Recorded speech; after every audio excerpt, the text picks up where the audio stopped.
$1 million per Bitcoin. I know, that sounds wild, but that is what the Bitcoin proponent Samson Mow is expecting to see as soon as next year. The next crypto bull market, he says, will be fundamentally different from previous ones. I don't believe there's always going to be the same cycle every 4 years. It's basically supply shock multiplied by demand shock, and that gives you price shock. In this video, I asked Samson about the rationale behind this price prediction and why this may be a good moment to accumulate digital gold. Before we get into it, if you enjoy our content, consider leaving a like and subscribing to our channel. I'm Giovanni, your host, and this is a Cointelegraph interview.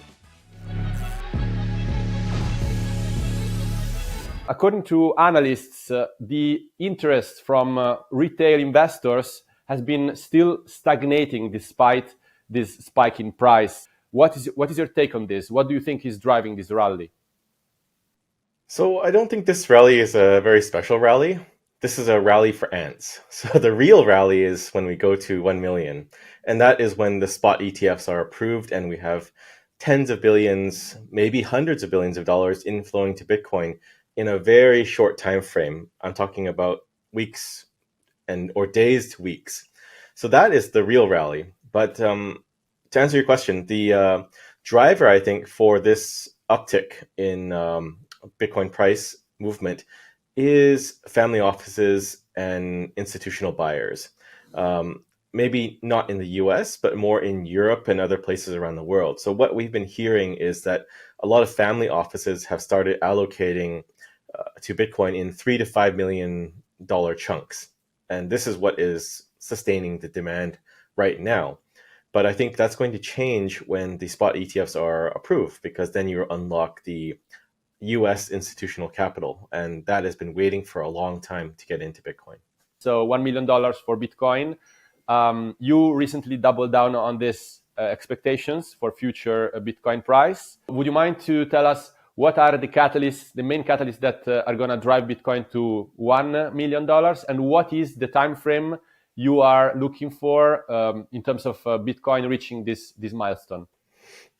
Right. So I said it is highly possible that Bitcoin does reach 1 million after spot ETFs are approved. So for me, for my prediction, the catalyst is that unlocking of a torrent of capital to pour into Bitcoin in a very short time frame, because it also looks like all the ETFs are going to be approved on the same day, if not in a very short time frame.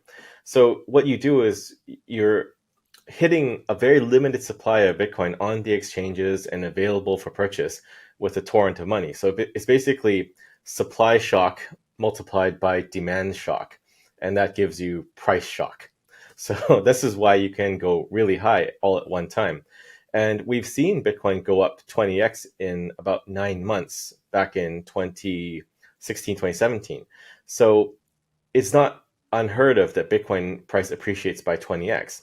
I think when you said I'm doubling down, I was critiquing or commenting on Balaji's prediction earlier this year about Bitcoin going to 1 million. But his prediction was predicated on banking collapse and money printing.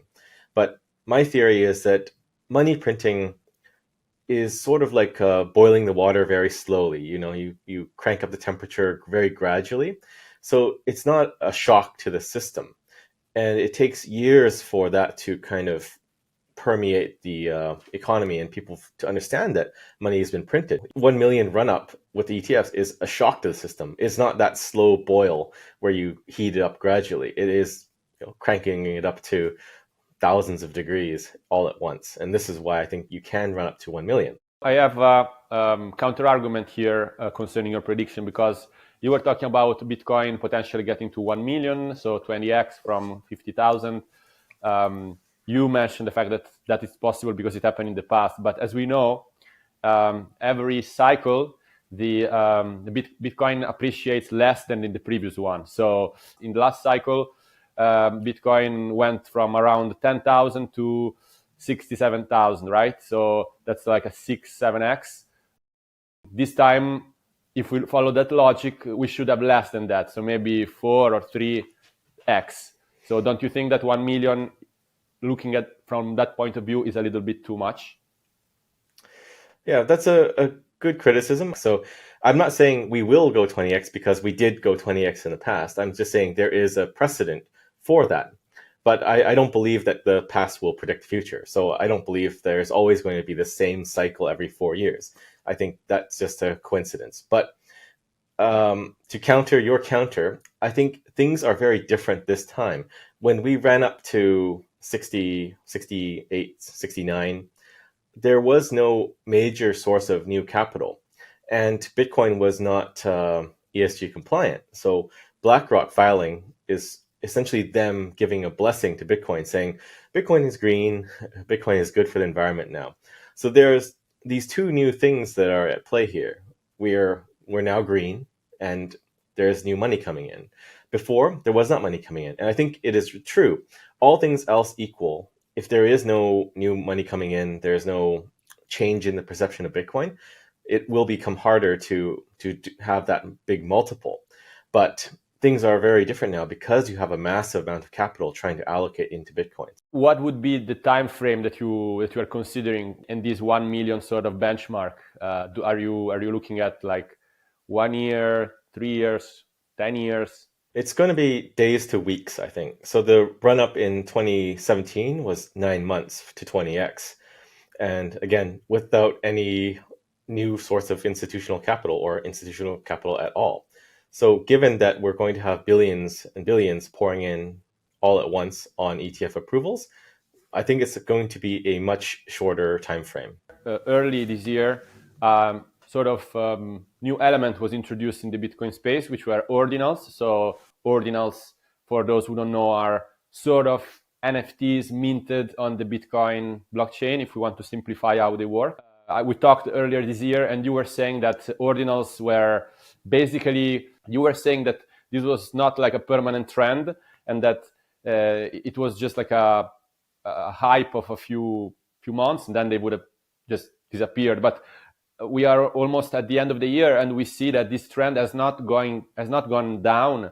It has been actually increasing. Have you changed your mind about ordinals? Not really. I mean, the way I look at the Bitcoin network and all the things around it is on a very long time horizon. So I said that they're not interesting. I said that they'll probably be disappear in a few months, and they did for some time. And now it seems like there's some new capital coming in, and people are minting stuff again. So it's really just like any altcoin project. They have ups and downs, and they're quite volatile in terms of demand and interest. And it's really just a group of people pushing for adoption. I don't think there's any real usage of it. It's just, if you look at ordinals, it's what BSV people, they're building all the software. It's a lot of people from Ethereum and other blockchains that want to do these types of things. It's not really the Bitcoiners that are interested in this. It's just some people saying, this is now on Bitcoin and now it's interesting. But I think I said before in the last interview, they'll move on to something when there's something new, because they have to find something new. You make a fundamental distinction between Bitcoin and everything else. Ethereum was there when I entered the crypto space, quite battle tested as well. It has been through several cycles. BlackRock, which has filed an application for of an Ethereum, of a spot Ethereum ETF. So from that perspective, it seems that it's more like Bitcoin and Ethereum in one basket, and then everything else. What do you think about this? Yeah. Okay, so let's dissect this a little bit. BlackRock is not necessarily a force for good. Now, I think we have to separate the two things. I think in general, I'm excited that they are in and they're giving Bitcoin the credit it deserves as an environmental technology where we can remove things like methane and flare gases through mining.